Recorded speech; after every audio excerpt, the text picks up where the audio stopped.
Tom Clark's 6M podcast is a Boink Studios production. And now, on with the show.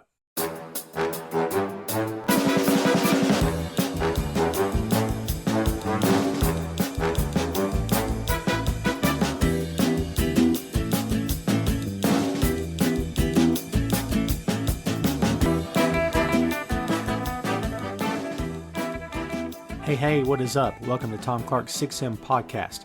I'm your host, Tom Clark, and in this episode I'm joined by co-host Phil Lindsey. Sometimes all a comedian needs is one hit. Now I know what you're thinking. Tom, not all comedians become great actors. Yeah, you're right. You're totally right. I'm reminded of a Mitch Hedberg joke where it's like, it's the idea of, you're good at comedy, can you act? That's like asking a chef, you worked your whole life to become a chef, to become the best, one of the best in the business. And they say, all right, you're a great chef, but can you farm? Kind of the same deal. So no, not all comedians are cut out to be actors. It's just not the cards for some guys or gals. Some folks just they can't piece it together. Maybe they never took acting lessons. Maybe they didn't care about it. Maybe all they wanted to do on the planet was be a stand-up comic, right? But like some folks take to it like a fish to water, man. There's a good reason I made that analogy, because today we're talking about Ace Ventura, Pet Detective, starring the one and only Jim Carrey. I'm going to tell you something, man. Of all the guys that came up during that time frame, and there's a lot that have aged pretty well, to be honest with you. Some haven't, but some really have. And Jim Carrey has aged tremendously well, not just as a person, but as just a regular guy, as a man, as an actor, as everything in between. And I think he's held in pretty high regard today in 2024, which is pretty effing cool because, man, his stuff is entertaining. He's funny. He's lights out hilarious. He's all of that in this movie and a whole lot more. And if you've never watched Ace Ventura, Pet Detective, I don't know what you're doing with your life. But if you have watched it, but it's been a while, and you watched it for this, or you're going to watch it after this, I'm telling you, you're going to thoroughly enjoy yourself. It's as goofy can be, but it's goofy with a purpose. I promise you. Let's get into it. Ace Ventura, Pet Detective is a 1994 American comedy film starring Jim Carrey, as we mentioned, as Ace Ventura, an animal detective who is tasked with finding the abducted dolphin mascot of the Miami Dolphins football team. The film was directed by Tom Shadyac, who wrote the screenplay with Jack Bernstein and Jim Carrey as well. The film co-stars a variety, assembled cast of characters, I should say, including some NFL players. How's about that? And perhaps even a death metal band as well. Can't beat that, right? Distributed by Warner Brothers Pictures. Release date February 4th, 1994. Total runtime is 86 minutes. The budget for this film is $15 million. The box office for this film, $107.2 million. And that's your lowdown on Ace Ventura, Pet Detective. Phil, before we started recording here today, you were chuckling at how just utterly ridiculous this film is. When's the last time you've seen Ace Ventura? And just how goofy is this freaking film? I haven't seen it in years, but every time I do see it now with new eyes, I'm just kind of like, how was this movie made? Like, it was made basically specifically off of Jim Carrey's star power, really. And of course, we always hear that rumor. I don't know how true this rumor is, but there was a rumor that they wanted to make a Fire Marshal Bill movie based off of the sketch from In Living Color, of course. But this ended up being greenlit first. Man, can you imagine that, 4-minute sketch getting an hour-and-a-half film? Let me show you something. Yeah. I mean, maybe a bit in another film, a random cameo perhaps, but an entire film? Yeah. There's also that rumor that there was supposed to be a Handicap Man movie, which of course there's no way that you can make that movie making fun of disabled people. And we got Blank Man instead. We did get Blank Man. Thank goodness they didn't go the other route. Oh, that would not have been good. Oh, my goodness. Yeah, handy capable. Yeah. Jim Carrey, we talked about recently, we did Deadpool, and we talked about how red hot the character of Deadpool was from Marvel Comics. And this was long before the film came along. And of course, the film franchise, I'm sure, reinvigorated Deadpool back issues and first appearance, and then eventually what Marvel did with the character in print. I mean, Phil, you're of a certain age, as I am, much younger, of course, but, Jim Carrey, there was a time he was the hottest guy. He was red hot, white hot even, and in demand, and had at any given time, I think he had 3 films in the top 10 in the box office, I believe, at one time. I mean, dude, do you remember back to the time when Jim Carrey was just killing it? Killing it. Doing comedies, doing serious roles. At one point, he was gold. Everything he touched seemed to work. He did everything. Yeah, it took a while, I think, before, mediocre. And then, I don't know, did he ever really make a bomb, so to speak? I'm trying to think back about the stuff he's done. I can't really recall anything off the top of my head. He has bombs, absolutely. But I think he's got so many either celebrated comedies or celebrated serious movies, that it's kind of overshadowed a lot of his bombs. But he's definitely had bombs. I'm just not thinking of them on the top of my head right now. Interesting. Well, this was the movie that really put him on the map in '94. And look at this, kids. In 1994, Ace Ventura, Pet Detective, The Mask, and Dumb and Dumber all released in the same year. Wow. Yeah, crazy. Batman Forever and Ace Ventura When Nature Calls was in '95, Cable Guy '96, Liar Liar '97, Truman Show and Simon Birch in '98. Man on the Moon was '99, Me, Myself, and Irene and How the Grinch Stole Christmas in 2000, The Majestic in 2001. I don't remember The Majestic being that big of a hit. Yeah, I don't remember Majestic doing that well, but yeah, I don't remember I don't remember Cable Guy being received very well. No, I don't think it was. I thought you were going to go back and tell me his breakout role was what's the movie he's in where he's the alien and Gina Davis is the main Yeah. Earth Girls Are Easy. Yes, he was Whiplock or Wyplock, whichever it is. Yeah. I'll be honest with you, after In Living Color came along and stuff, and then I don't know how I made the connection, but he was in that random bit of, by the way, speaking of Deadpool, the Clint Eastwood film, The Deadpool. He was actually in that film. So I remember that. Have you seen Once Bitten, that really cheesy vampire film he did in 85? I have not. Oh man, it's a tough watch. I mean, he's charming as can be in it, but yeah, it's tough watch. To be honest with you, him and Lauren Hutton and Cleavon Little's actually in that film. Yeah. But that was kind of where I knew him from again. And the In Living Color stuff, man, we touched on it here on the show before. That's an absolute institution. And I'm not suggesting, reboot or anything like that. But man, when that show was canceled, I'm like, that was gutting, because I was a big fan of that show, dude. And Jim Carrey really, that's when the world kind of discovered who he was as an entertainer and as a comedian. Just such good stuff on that show, man. Yeah, that show put so many people on the map. Tommy Davidson, Jamie Foxx, of course. Well, Keenen Ivory Wayans was already on the map, but that's what a lot of people know him for. Damon Wayans, of course. Mm-hmm. Man, just so many actors and actresses came from that show. Of course, Jennifer Lopez as well, Fly Dancer. That's right. The Fly Girl, sorry. Fly Girls, yeah. I always enjoyed that part of the show, too. I'm not going to lie. Fly Girls are fun to watch. So, yeah, the film we're talking about here today, man, something that really jumped out at me on watching this film again after it's been years since I've seen it as well, and I've seen a bunch, but it's been a long time since I've seen it.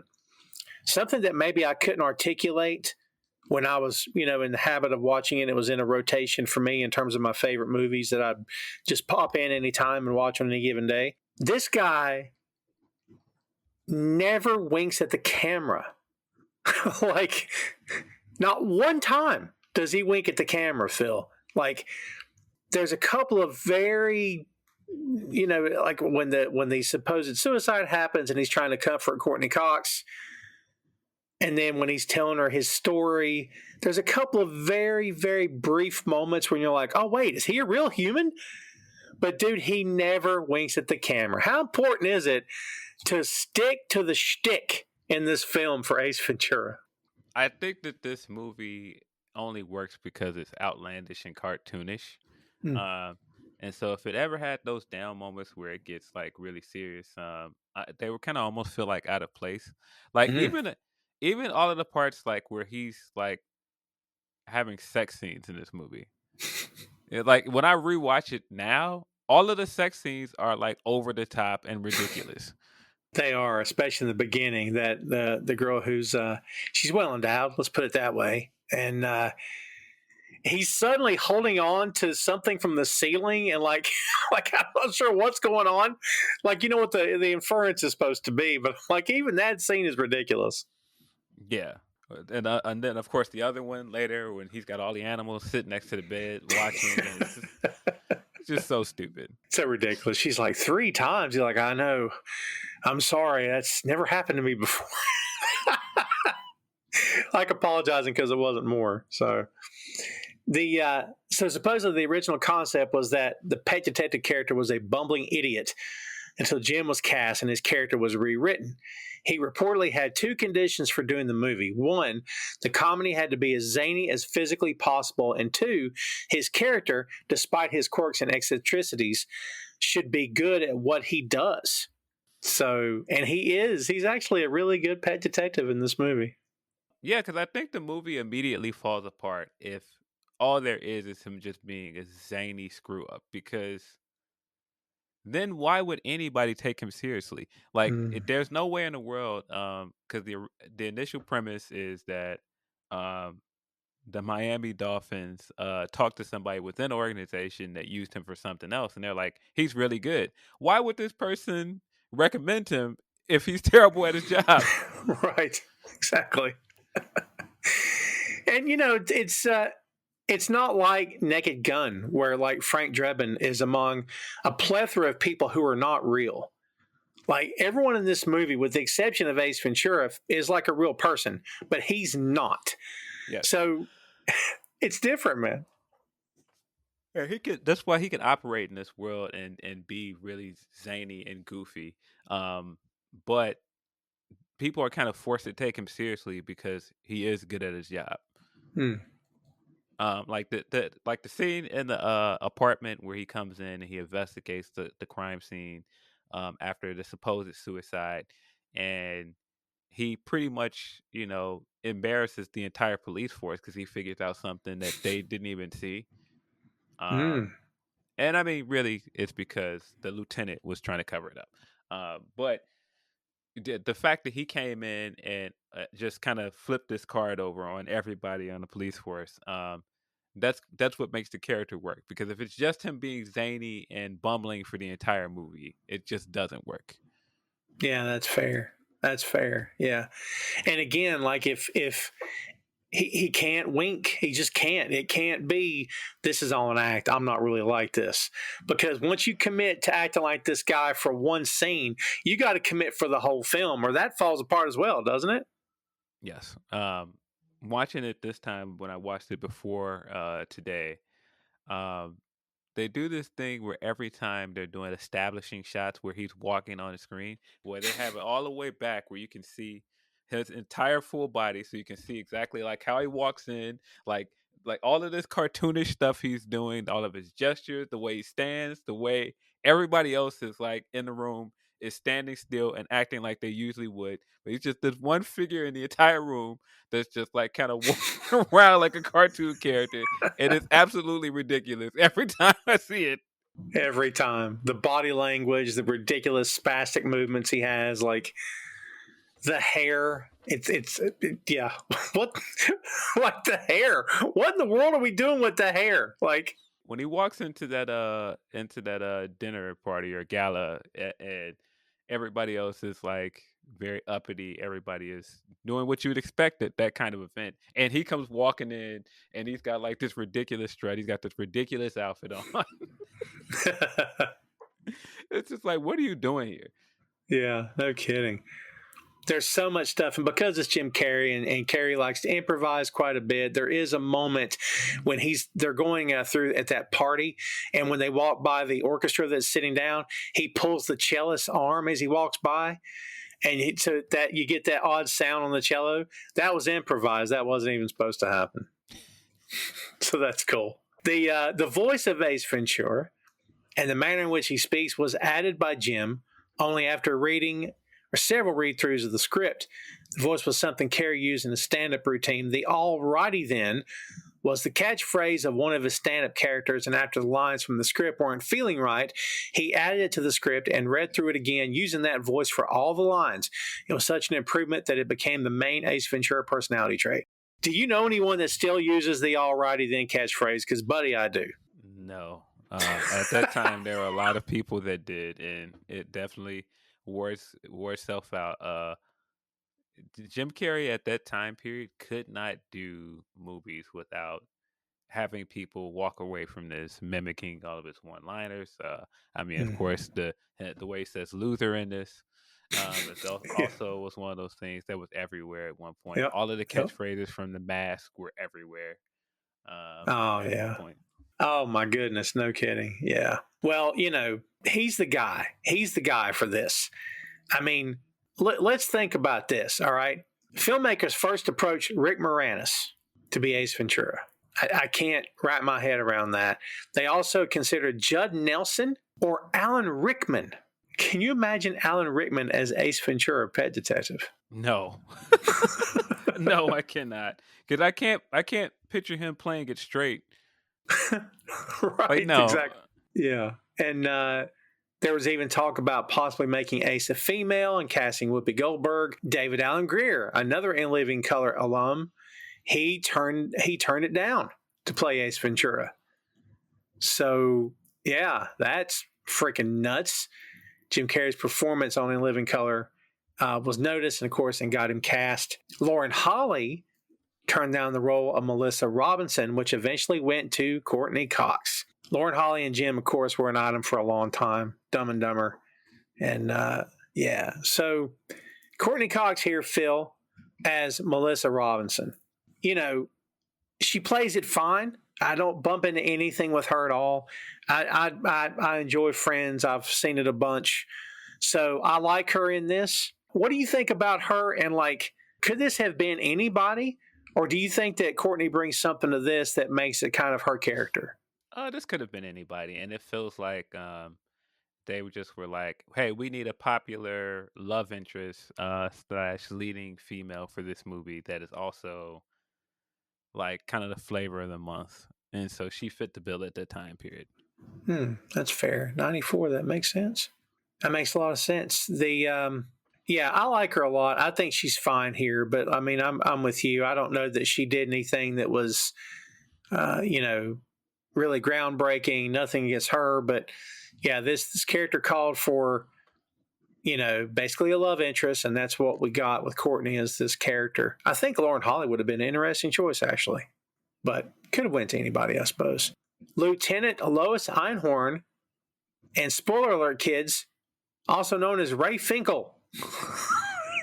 Absolutely ridiculous. Is Sean Young, of course. Sean Young, and Phil, you're a comic book guy. You know the story of her really, really wanting to play Catwoman at one time.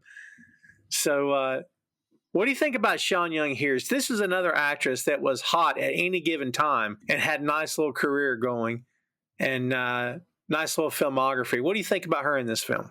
I think she plays her role really well. I think she is a great opposite to Jim Carrey because, like, at several points she dials it up to the top notch. Where she, like, even at the final act where she's screaming at him and she's like, "The laces were in." Yeah.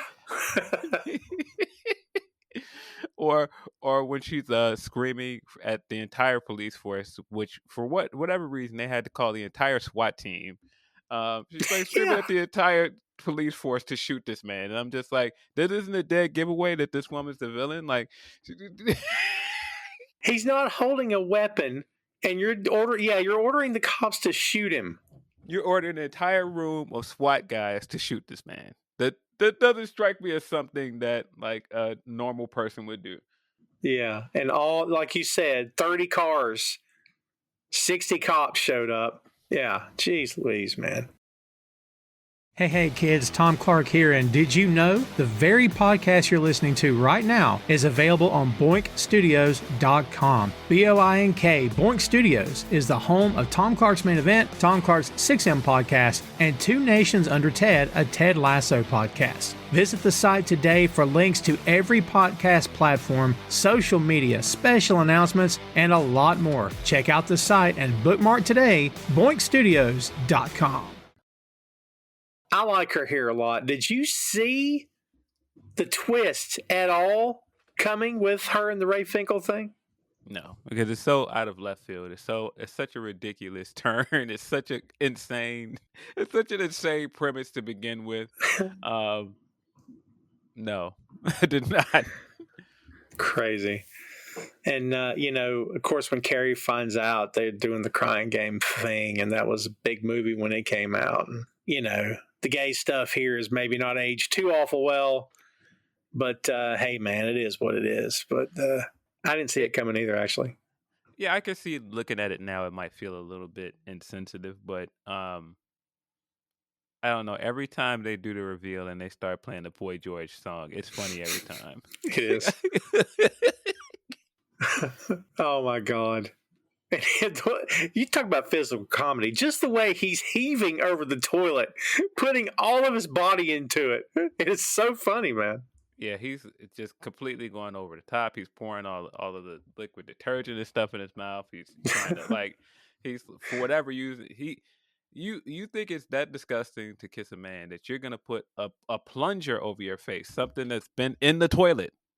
Yeah, no kidding. No kidding. Yeah, and then he gets in the shower naked, just like the crying game film. I don't know that I've ever seen that film, but brother, it was huge when it hit, man. It was controversial. I'm sure it won the Oscar that year.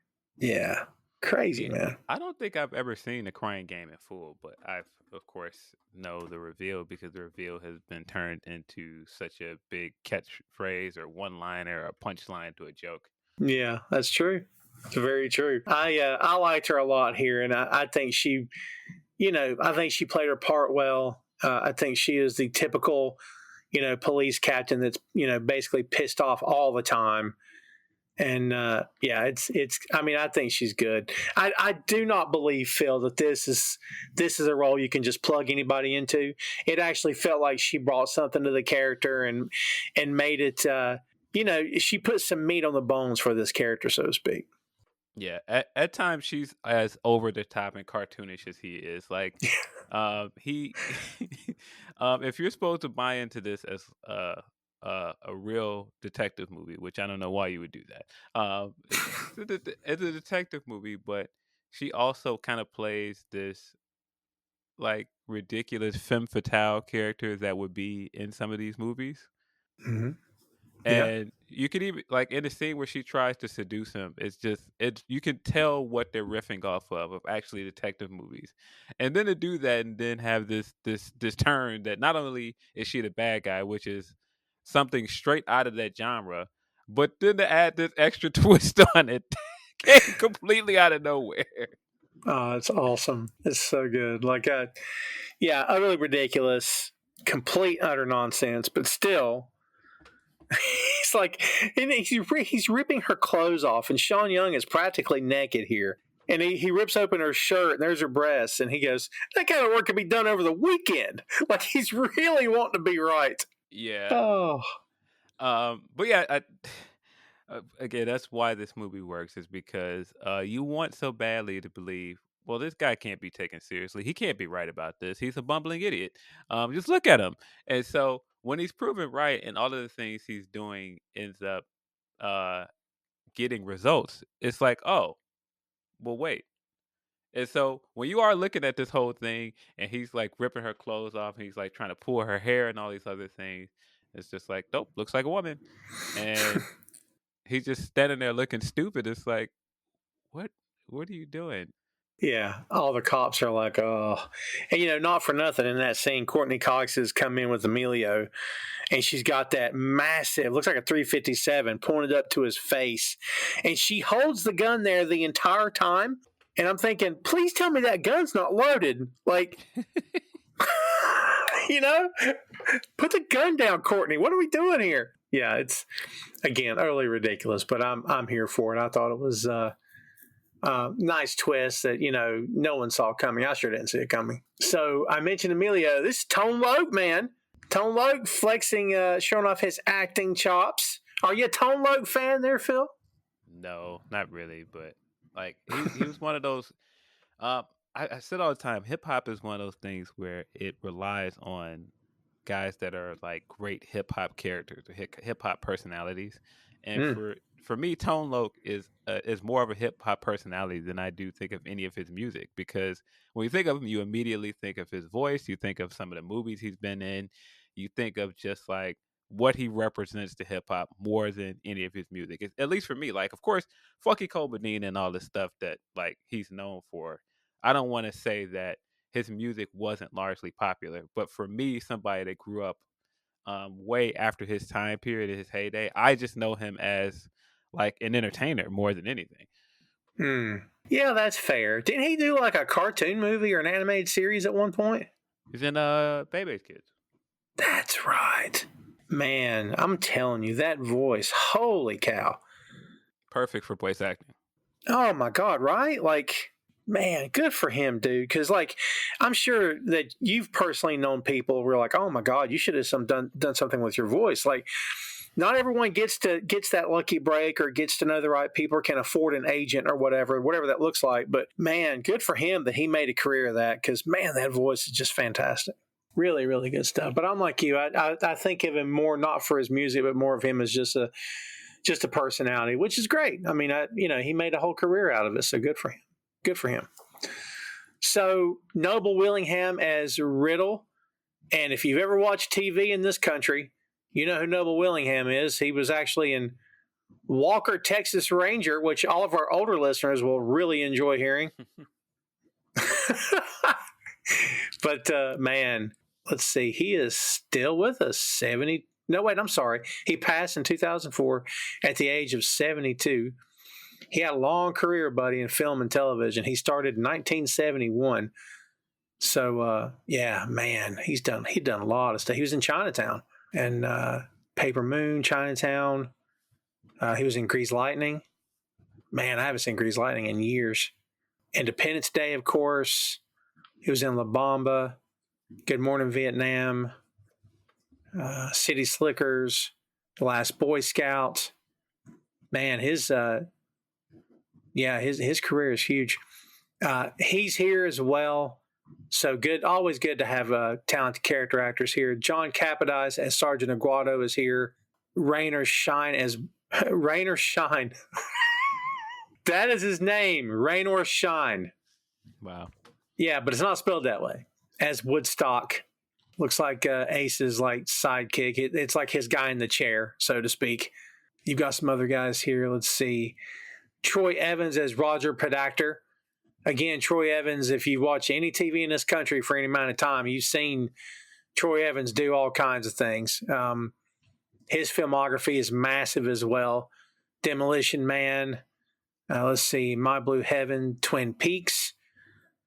He was in, Halloween 5, Planes, Trains, and Automobiles. He was in, Fear and Loathing in Las Vegas. And that's just some of his film credits. So again, Phil, another character actor. Let's see. Yeah, I mean, there's other folks too. Randall Tex Cobb. You're a pro wrestling guy, Phil. You probably at least know the name. I'm sure you recognize him in the beginning of this movie. He's the guy that Ace is stealing the dog from. Randall Tex Cobb has done a lot of stuff, man. perfect in that bit. We don't see a whole lot of him, but his character is called Gruff Man. That was Gruff Man. that was it. Just Gruff Man. No name. I don't know that I ever knew that character's name was Woodstock.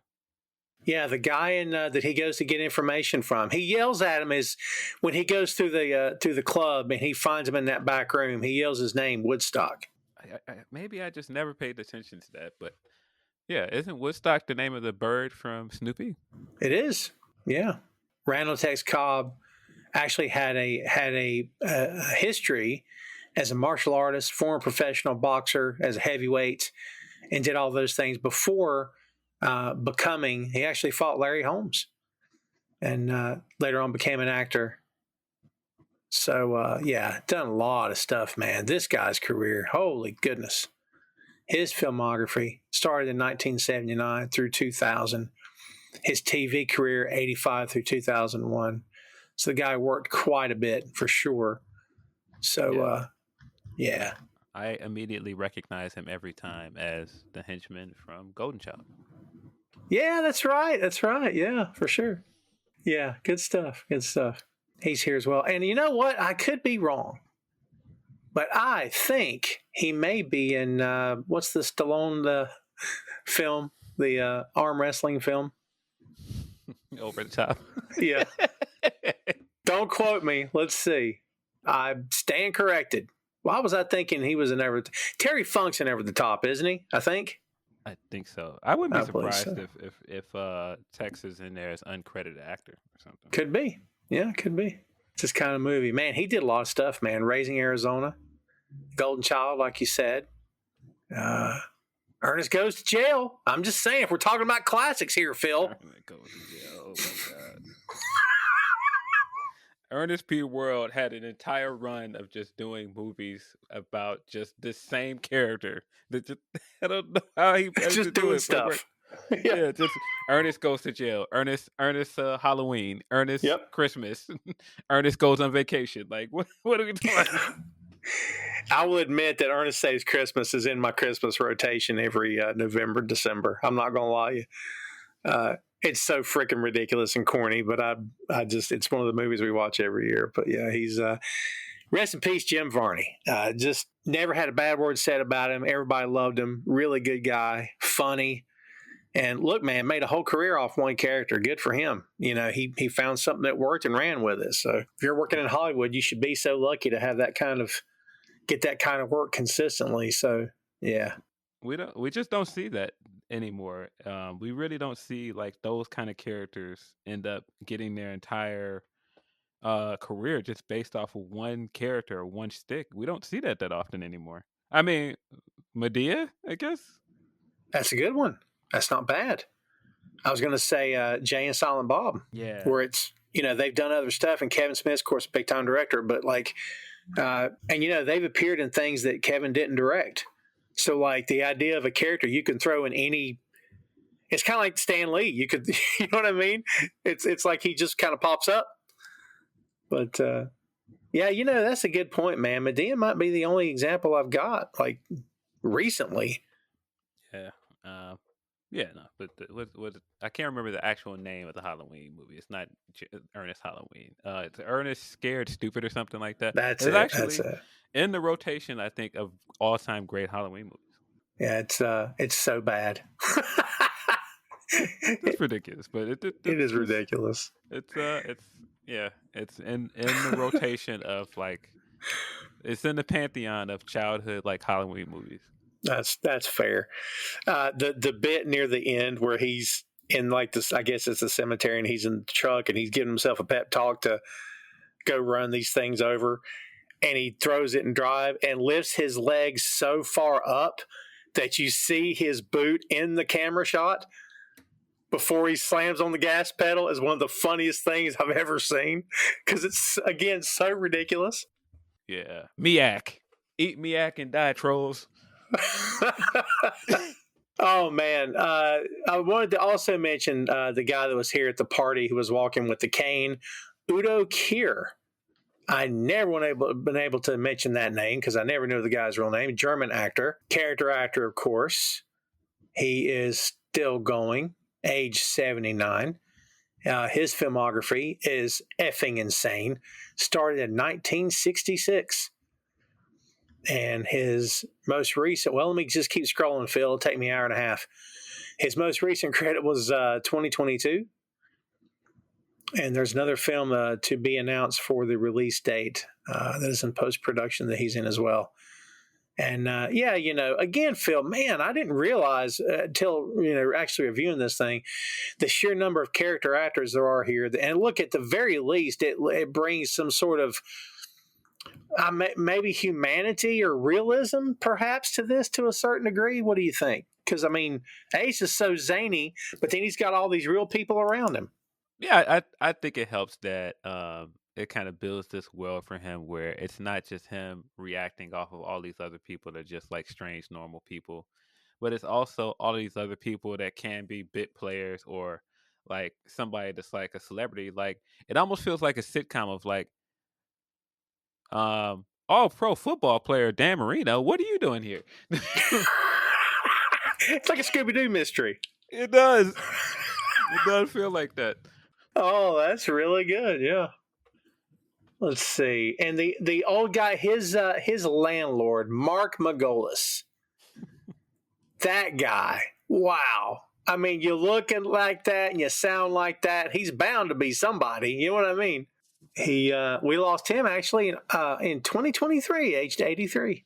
Yeah, something about that scene every time I saw it when I was a kid of him getting to his apartment door and he's getting ready to open the door and he's telling him, "You got an animal in there. I know you've got an animal in there." And he's like, "Nope, no animal. Come look in." And it's completely empty. And then of course when he walks out, all of these animals start flooding out. He's got like all of these absurd animals living with him. Like he's got penguins in there, a skunk, um, all these different kinds of birds, cats, dogs, all living together, and somehow this apartment is pristinely clean.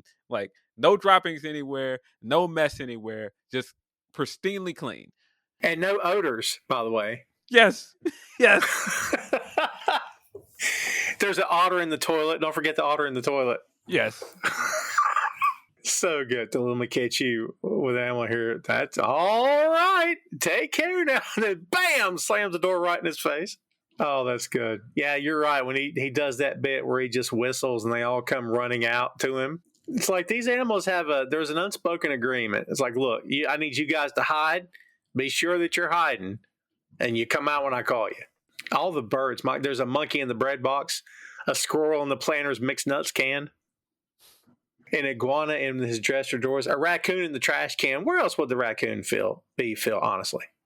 Of course, in the trash can. And he's got an old-style refrigerator. It looks like it's from the 50s or something. There's a flap on the bottom freezer door, and penguins come out of it. So that's wonderful. Really good. Let's talk about, you mentioned Dan Marino, the characters of the Miami Dolphins here. The Miami Dolphins, I submit, have never been this successful in real life. Look, I'm not, I know some football. I'm not diehard football. She'll have to correct me here, but like, we're supposed to believe that these guys made it to a Super Bowl game. And I think, didn't they say it was 84? In the timeline, I think it was 84. And then in this movie, they're back to another Super Bowl. How many Super Bowls have the Dolphins actually been to there, Phil? How many Super Bowl appearances have the Miami Dolphins been in? It is just a movie, so it's fine. They have, I was close, 5 conference championships. Oh, there you go. There you go. 2 Super Bowl wins. 1972, 1973. So, yeah, well, we know they didn't win the 184 because Ray Finkel. So, yeah, and of course, the joke, of course, they actually did win the conference championship in 1984. There you go. But, yeah, and that's the ring that Finkel has, because it can be confusing, kids, because they tell you that the jewel that popped out of Ray Finkel's ring, but that they didn't win the Super Bowl. Well, that's AFC Championship ring. That is such a great gag for this movie, of that all this time. Like when I first saw this movie, and you initially see the ring at the beginning, you go, "Oh, it's got to be a tie back to the football team," and you're thinking it's a Super Bowl ring, right? Nope. AFC Championship ring. They don't give out AFC Championship rings. I don't know if they do. They don't, because I really don't know that. I have never heard of a ring for a conference championship. I haven't either, actually. No, you give out rings for the actual Super Bowl or like an NBA Finals. Oh, well, that's fair. Yeah. They, yeah, I mean, I've never really been a Miami fan, but, Dan Marino is one of those players, Phil, that, he transcended the game at the time. I'm sure he had done some other things besides this movie. I mean, I don't think he was in any danger of winning an Oscar for anything, but he was fine in this. Tom Clark's 6M podcast is sponsored in part by Radius Law Group. Every day, Radius helps individuals, families, small businesses, and nonprofit organizations throughout North Carolina, Florida, and Pennsylvania resolve their legal issues by providing effective legal counsel in the areas of estate planning, as well as elder law and Medicaid. Radius Law holds the radical belief that working with a lawyer can indeed be enjoyable. So give them a call at 1-800-519-5667 for more information and tell them that Tom Clark's 6M podcast sent you. And there was some other player cameos in this film as well, I believe. Some of the stuff that he did when he's trying to track down the players, when he jumps onto that guy's back on the track and has the chloroform on the towel, is freaking hilarious, man. Hilarious. I love it so much. Actually, I am wrong. They do give out AFC Championship rings. Oh, there you go. Wrong on that, but because it feels like consolation prize, and so. But again, that is such a great gag for this movie, and what you would expect from Miami, what you would expect from the Miami Dolphins as a franchise, because like you said, they haven't won a championship since the '70s. So of course, like their claim to fame would be AFC Championship. Yeah, really. Yeah. Really good stuff here, man. I'm such a fan of this film, dude. I sometimes we'll review something here on the show, Phil, and after watching it for the purposes of reviewing it, I kick myself because I'm like, why don't I watch this movie more? You know what I mean? Like Ace Ventura is kind of up there for me now. I should watch this more than I do. Yeah, definitely a cult classic. I think if you think too hard about this movie, it immediately falls apart. Like just the idea of someone that is an ex-football player being in a mental institution, breaking out, and then going through all of the work to get on the police force and get all the way up to the ranks of lieutenant to get revenge on the Miami Dolphins. And by the way, now that we're talking about it, in 10 years' time, Phil, this Ray Finkel undergoes at least hormone therapy, right? We assume, whatever happened. I assume that took longer than a couple of years. Yes. And number two, where did you get documentation from to prove that you're actually Einhorn? How'd you get that? How'd you get her social security number? Like, and what? In 10 years' time, you made detective? You made captain in 10 years? See, that's what I'm saying. If you think about it too hard, it immediately falls apart. Like, wait a minute. Because Ray Finkel didn't join the police force, Phil. Einhorn did. Yeah. Oh, my God. So that would mean that he had to been Einhorn throughout his entire time in the police academy, everything going up to the ranks. He would have had to stay Einhorn for this entire time for this to work. Oh. Yeah. Absolutely ridiculous. Yeah. It's funny, looking back on it, we talk about how ridiculous this is and everything. One of the things that Carrey said when this was happening, he said, I knew this movie was going to either be something that people really went for or it was going to ruin me completely. That's a great quote. It is. From the beginning of my involvement, I said the character had to be rock and roll. He had to be the 007 of pet detectives. I wanted to be unstoppably ridiculous, and they let me go wild. Yeah, which is fair. They definitely let him be as absolutely over the top as possible. But again, the charm of the character is that in all of his ridiculousness, he's right about everything. Mm-hmm. Because if he just does all of this, and it's kind of like the scene in Meet the Parents where he gets everybody in a room and he tries to break down all of his detective work, and then it like blows up in his face of like, wait a minute, none of that's true at all. Right. Yeah. Yeah. Yeah. It's crazy. We mentioned the kissing the man moment and the crying game and all that stuff. That he did that intentionally and went really, really over the top with that reaction. He said he wanted to be the biggest, most obnoxious, homophobic reaction ever recorded. It's so ridiculous it's so ridiculous it can't be taken seriously, even though it guarantees that somebody's going to be offended. I mean, he's basically a cartoon character, Phil. I kind of understand Yes. where he's coming from. Yes. Yeah, but I mean, when you look at all of his character traits, that like it's the charm is that he's good at his job, but he's also in several scenes kind of a jerk, like Yeah. just just kind of a big obnoxious jerk. Um, like even when he has his back and forth with Courtney Cox's character before they start getting along, the thing that gets him to like her is that her dog likes her. That's true. Like, oh, you really like her, huh? Because it never really felt like there was a romantic thing happening with the two of them, did it? No. It just felt like that time period, everybody had to have the love interest. Everybody had to get the girl at the end of the movie. And Yeah, that's what yeah. it was. Yeah, that's actually fair. That makes sense. What was it that actually won her over? Because she couldn't stand him and thought he was a joke, and then suddenly he won her over with something? Because I'm Uh, blanking now on what it was. well, I know for him, it was the dog. Mm-hmm. And then when he came in there, talked to her after he was alone with the dog, then they started getting along. That's fair. Yeah. It again, like you said, it's just utterly ridiculous. But I mean, I'm just here for it. I just freaking love it. He the scene where he's bending over in front of Emilio and he's doing the talking with his butt stuff started on In Living Color. Yes. Frustrated. This is a great story. In 1990, frustrated one day with Keenan Ivory Wayans' constant rejection of his pitch sketches, Jim Carrey stood up and read a sketch from his butt in Wayans' direction. The two almost fought before Wayans walked out of the room.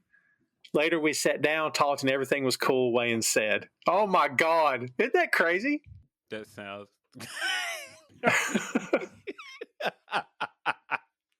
Man. Again, Carrey just being unpredictable, man.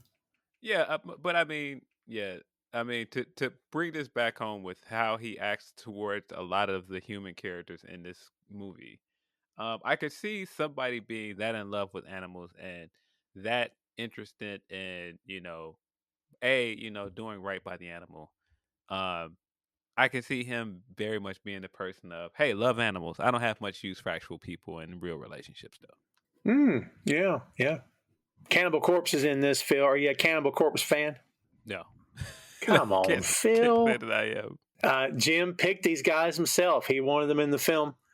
And they were on tour in Europe, and they had to adjust it so they could get back to film this. And actually, it boosted them quite a bit and brought them more people to the crowd than they had before. So it actually helped them as well. Wow. Yeah. I've always been fascinated with the death metal stuff because basically the lyric is, I mean, it's it. I can't, if there's words being spoken, I can't make it out. You know what I mean? It's awesome.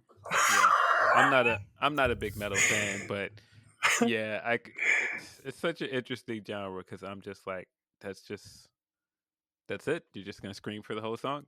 That's it. Yeah. When I think of what is the Adult Swim show about the metal band, Deathlopolis or whatever it is, Something like that. Yeah. Every time I think about like the theme song to that show and just like what that show is, that's what I think when I hear metal all the time, of like that parody of what metal is. Here's something you may not have known. Jim Carrey has based this character on a smart bird. This is what he said inside the actor studio in '94. He said he based on a cockatiel or a parakeet of some kind. The clothing I picked Was like a colorful bird. That checks. A tropical bird. His hair and everything. I didn't even pick that up. Me neither. The walk was bird-like. Wow. The way he moves his neck, the way he like kind of like, yeah, I never picked up on that. Same. That's Yeah, crazy. his windshield gets broken in the first scenes of the movie, of course, because he's trying to escape with the dog, and the way he pops his head out of the window every time he's driving, yeah, it looks like a bird. It does. I didn't even think about that. That's very funny. Yeah. We talked about the landlord earlier, Mr. Chickadance. That's a great name, by the way. Mr. Chickadance. Every time his landlord is a character. Mr. Chickadance, of course, Mrs. Peeman. Oh, yeah. He says when Jim was growing up in Toronto, he lived in an apartment building that was managed by the Chickadance brothers. Now, you bring stuff to it, bring your life to it. So Jennifer Aniston told a story about visiting Courtney Cox, another Friends alum, Jennifer Aniston, and bringing a copy of this film to watch, and Courtney refused to watch it. Interesting. Oh, no.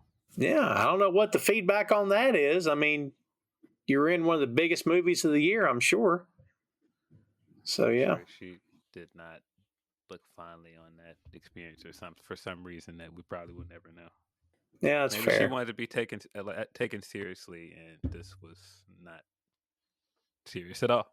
Oh, no, not at all. Yeah. Steve Odekirk, which if you know anything about it, he was a stand-up comic at one point, later became a writer and director. He actually wrote and directed Ace Ventura: When Nature Calls. And he was, let's see what else. He was actually working with Jim on jokes for this movie. So, I got thoughts on When Nature Calls. In my opinion, Phil, it's the weaker of the two. Yes. And I always believed that part two was Jim Carrey completely with no governor on him at all. Like he's completely, they just said, all right, action, Jim, just do whatever you want.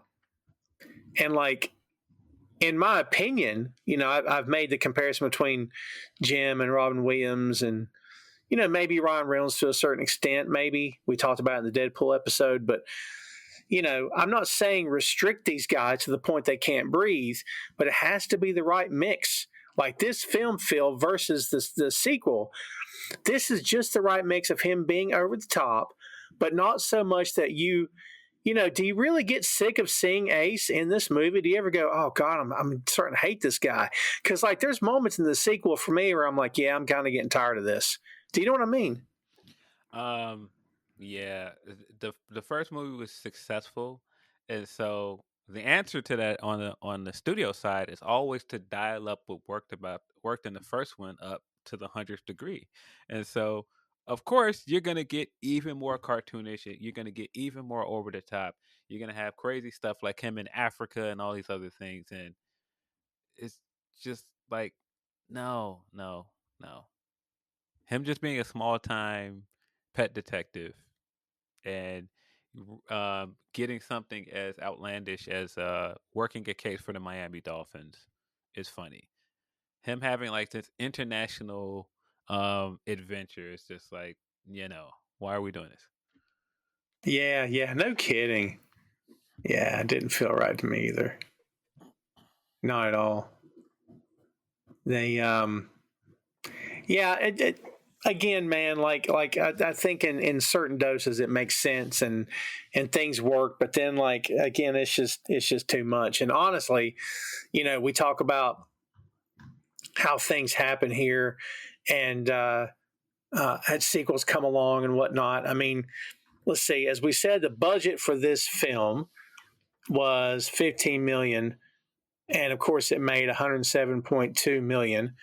And if you're talking about When Nature Calls, that actually came in 95. So a year later, Phil, that was it?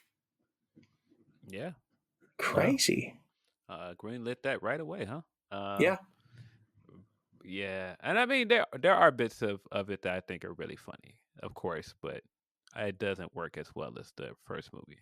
They got double the budget too here, Phil. $30 million compared to 15 for the first one, and the box office on that was $212.4 million. And of course, the box office on the movie we're talking about is 107. So they doubled the box office. So it worked. It wasn't a flop. But coming a year after the fact, maybe that helped quite a bit as well. Yeah, I'm sure it did not do well critically. Commercially, it sounds like it did well, but I'd assume that neither of these movies are made for a great critical response. I don't think that Jim was going in every day and filming this thing going, the critics are gonna love this thing. This is gonna be gold. I think it's exactly the point that you made with his quote earlier, that he made this movie that for people that are gonna love that style of comedy, but other people are gonna be like, what am I watching? Yeah. We mentioned let's see, Udo Kier as Ron Camp earlier, the character actor, German actor. Supposedly they thought it was very important for this guy to be played by a non-comedian. And that's why they cast Udo Kier, because of how serious he would take the part. Walking with a cane was the actor's idea. So there you go. Nice little tidbits of stuff that they just fit and make characters feel more like real people, but you don't know why they're there. I like uncovering stuff like that. That's pretty cool. Yeah. Yep, the car Ace driving is a 72 Chevrolet Monte Carlo. And man, that car has seen better days. The like a glove stuff. There's another highly quotable line from this movie.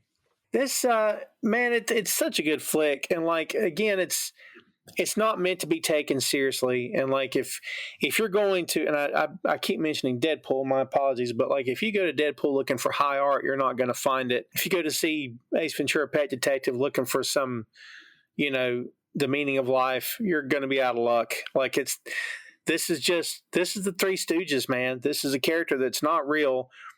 Among other people who at any given time are real, but maybe they're borderline goofy as well. But there's this character that kind of works independently, or lives in his own little universe. And, again, Phil, he never winks at the camera one time. He sticks to the bit. He's committed through the entire film, because if he ever used an actual tone of a real person, this whole thing falls apart. But I think what makes this work from beginning to end is that, again, Phil, he's 100% committed to the character for sure. Yes. What did you ever check out the animated series, by the way? No, I've seen bits and pieces of it, but it's not something that I was like, man, I got to see this. Because again, it's one of those things where once something is successful, you know what Hollywood's gonna do. Oh, we gotta make everything. We gotta make lunchboxes. We gotta do as much to make as much money out of this as possible. Squeeze as much juice out of it as possible. And I'm like, no, I'm good with just the movies. I don't need the TV show. Michael Hall was the voice actor. Actually, Michael Dangerfield, but not that Dangerfield, I don't think, that you're thinking of. The Dangerfield is spelled differently. So yeah, he did the voice on the animated series. Mr. Chickadance, his landlord's in it as well. And so is Emilio, and it's not Tone Loc. Oh, no. Yeah. So I don't know what that guy sounded like. Yep, throw the whole thing away. Yeah, really. Nope. I want it absolutely, this character lends itself to other things. We never saw part 3, and Jim's like 62 now, I believe. I mean, is this? I don't know. We often say this, Phil, and sometimes I have 100% opinion, other times I don't. Is this something that you would reboot at any given point, or is it just so much Jim that it'd be crazy to try to do it? No, I don't see any reason why you would try to reboot this. I mean, just like we were talking about the Ernest movies earlier, it'd be like trying to make an Ernest movie without Ernest. Like, why would you do it? Like, I'm sure you could probably recast and try and make somebody else Ernest, but why would you want to do that? Yeah, I totally agree. It doesn't make a lot of sense, honestly. Because it's just so him. Like this is such Jim's character, and it's such his role, and he made it his own. Nobody else could have done what Jim did here. There's 100% true on that. And yeah, I thoroughly enjoy this flick, man. Again, you just can't take anything seriously, and you're right. Some of the jokes and one-liners got sort of dated for their time. Does this film feel dated to you, by the way, Phil?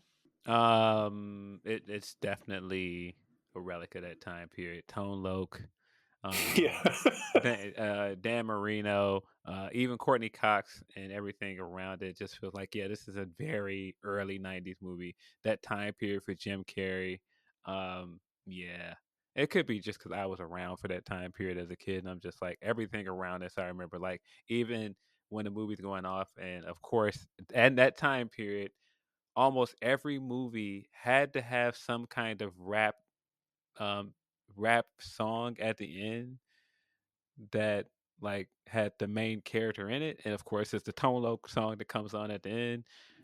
Yeah. Um, and Jim Carrey's at the beginning of it. Very '90s, very '90s. Yeah, that's fair. I mean, it's holy cow. 1990, it's 30 years old this year. Freaking nuts. Brother, if you Yeah, don't feel old, good Lord. yeah, good, because that's why even what I was talking about with Tone Loc and how there's certain people that from that time period you talk about them and it's the same way. Like, just imagine talking to somebody that was born in the '90s Hmm. or 2000s about Will Smith. It's the same way I just talked about Tone Loc, where they don't think about him as a rapper. They think about him as like a Hollywood blockbuster movie star. Ah, that's a good call. Yeah. They don't think about any of those things like getting jiggy with it or Wild Wild West or Wild Wild West is probably a bad example because it's a terrible song. But I mean, just like his music, like like summertime and like just like the things that he's known for as a rapper. They don't think about any of that stuff. Yeah, and there's a reference to the Love Boat in here. No one's going to get that these days. I got it, but like, Yeah, very '90s. You had to be, yeah, you have to understand a lot of stuff from that time period. I mean, even the Crying Game reference, I don't think a lot of people outside of that era will understand that reference at all. yeah, because look, as much as that movie made an impact in its time, when's the last time you ever heard anyone even mention that film out loud? You know? Uh, no, I don't know, but that's what I'm saying. It was a big punchline for that era, but Hmm. now, no, it's seen as almost insensitive to do that now. Oh yeah, for sure. And like, I don't even hear it mentioned in a review situation, or even talking about if it's significant or what kind of impact it made, if anything. I don't. I haven't even thought about that film in years. Like some movies you consistently hear about all the time based on who was in them, I guess, or how much of an impact those films made. But that's one of those movies I just don't hear about that much, if Yeah. ever. Yeah, and I'm saying almost insensitive. It is insensitive in the sense that um, there are a lot of transgender individuals that get murdered on a regular Yeah. basis because of things like people, having this phobia and fear of getting caught up with somebody and realizing that they're not a woman or they're, which is it's a ridiculous thing now because times have changed in a lot of ways. But I can totally understand 30 years later and now seeing Jim Carrey um, beating this woman up in the main in the final act of this movie. But it's done in such a cartoonish way that I don't think it's like, oh well, he found out she's a man. So that's why he's beating her up. No, it's not. It's not because she's a man. It's because she's the bad guy of this movie. Yeah, no kidding. And plus, she's telling the cops to shoot him. I mean, I'm just saying. Yeah, I mean, and I do think it's done in such a over the top way that it's supposed to be seen that way. But it also, I would be, it would be wrong of me to also not pretend that like in the early '90s, homophobia was not a casual thing. Yeah. Here's something for you. These Miami Dolphins we were talking about actually did appear in Super Bowl 17 versus the Redskins, now known as the Commanders, and they lost 27-17. Yes, Yeah. yep, they did win the AFC Championship in 1984. Hmm. Yeah. Good stuff. Not if you're a Dolphins fan. It's bad stuff. But hey, well, look, this film's good. I enjoy it. Yes, it's a little dated. It is a product of its time, but I love Jim Carrey, man. And I touched on this briefly as we started. What's your opinion of the guy now, man? Considering, like, it's easy, Phil, as you know, for actors to get up and be enlightened and they've got it figured out. And you're like, you're a billionaire. What? Shut up. But I don't know, man. He doesn't feel phony to me when he talks about stuff. Like he just feels like a real guy, man. What's your opinion of the actor himself overall now these days? It is absolutely strange seeing Jim Carrey as an old man and like just everything that I know him for, everything that he's famous for, and like I said, in Living Color, The Mask, Liar Liar, all of these great things that he did early in his career. It's just wild to see this guy as an old man. Like when you see those pictures when he has like the long gray beard, and it's just like, oh, this guy's like really old. Like when did this happen? But I think Jim Carrey's a legend, man. Like I think when you consider those guys that from that period that came from TV, it wasn't easy to go from being a TV guy or a stand-up comedian to being an actual movie star. Not having like success in movies like we see some comedians have, but being an actual movie star. Like I see Jim Carrey as a movie star. That's fair. Yeah, for sure. I don't think of him as being, and I saw his stand-up stuff before he debuted on In Living Color. So I knew the guy just from some stand-up specials I'd found randomly on cable. But yeah, man, he's an actor for sure. Yeah, I mean, when you think of all the how successfully he transitioned into being a main leading man, and then successfully transitioned into doing drama and serious roles. I mean, just like the fact that some people think of him for Liar Liar and some of these big comedy things, Bruce Almighty, all of these other movies. Like for some people, they think of him for The Truman Show, Yeah. which is a complete shift from this altogether. Or what is the other movie, the Eternal Sunshine of the Spotless Mind or whatever? Yep. Those movies, for some people, those are considered their favorite Jim Carrey movies. And I think the fact that he can make something like that is somebody's favorite film he's made, but he's also made things like The Grinch or or something else that's just completely over the top and cartoonish. It just is a testament to how great his career has been. Yeah, that's true. And he's, if you don't realize how big this guy was in his time, in his prime, I should say, for the cable guy, he got, for the first time ever, any actor, he got paid $20 million for that film. Wow. Yeah. Ooh. Directed by Ben Stiller. By the way, if you want a Ben Stiller directed film that's funny and awesome to watch and fun to watch, that's Tropic Thunder. It's not the cable guy. Yeah, Cable Guy is very awkward and off-putting at times. It's a very strange movie. I think bits of it are funny. It is one of those kind of enjoyable cult classics for some people, but what a very odd movie, man. And it still made $100 million. Yeah, different time, man. People were just going to movies based off of names, based off of who was the selling point for that movie. And that's again why I say Jim Carrey is a movie star, because he was the selling point for a lot of these movies. Just look at this movie. He is absolutely the selling point for Ace Ventura. It's not the premise. It's not anything else. It's Jim Carrey being Jim Carrey. Excellent point. It's not the premise. It's not the story. It's just him. I mean, Liar Liar, which came along 3 years later, Phil, that movie's budget was $45 million. It made $302 million. Yeah. And Liar Liar is a great film. I've watched it tons of times. It's one of my favorite Jim Carrey movies for sure. But yeah, that's what I'm saying. He was on fire as a leading man at one point, man.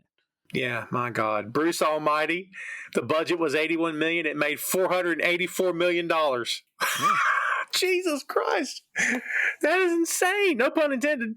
That is insane, man. Yeah, red hot. Freaking crazy. Yeah.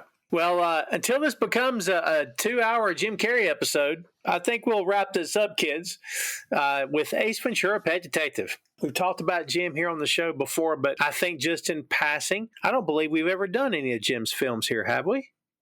No. Crazy. Well, there's more to come. I'm a massive fan of Dumb and Dumber. It's so ridiculous. But I freaking love that movie, buddy. And a lot of his stuff I really enjoyed over the years and appreciate. I love where the guy's at now. Seems like a good dude. It just, It's pretty cool. Pretty cool how far this guy's come. So, Phil, let's take this home, my friend. Give me your last word on Ace Ventura, Pet Detective. Ace Ventura, Pet Detective is definitely a relic of its time period. It still holds up. I think it's a cult classic. I think if you're not into this style of comedy, the slapstick stuff that Jim Carrey was known for early in his career, probably might not love this, but it's hard to not see this and kind of celebrate the success story that is Jim Carrey, man. Because, I mean, when all is said and done, I feel like he's one of the best to ever do it. Yeah, that's fair. That's fair. I can't argue anything you said. I mean, he's the guy's a pro, and he's really good. He got great comedy instincts. Physical comedy's off the charts, and plus he's a funny dude. Good guy, seems like. And yeah, when he was in his prime, you couldn't touch him. I would say Phil, one of the biggest movie stars of our generation, for sure. Well, there you have it, kids. Be on the lookout for more Jim Carrey stuff here on the 6M. We'll be bringing it to you soon. I promise you. Just stay tuned for that. In the meantime, that is Ace Ventura, Pet Detective. Hey, thanks for listening to the show. Check out our social media on Twitter, Facebook, and Instagram at 6M Podcast. We'll see you next time.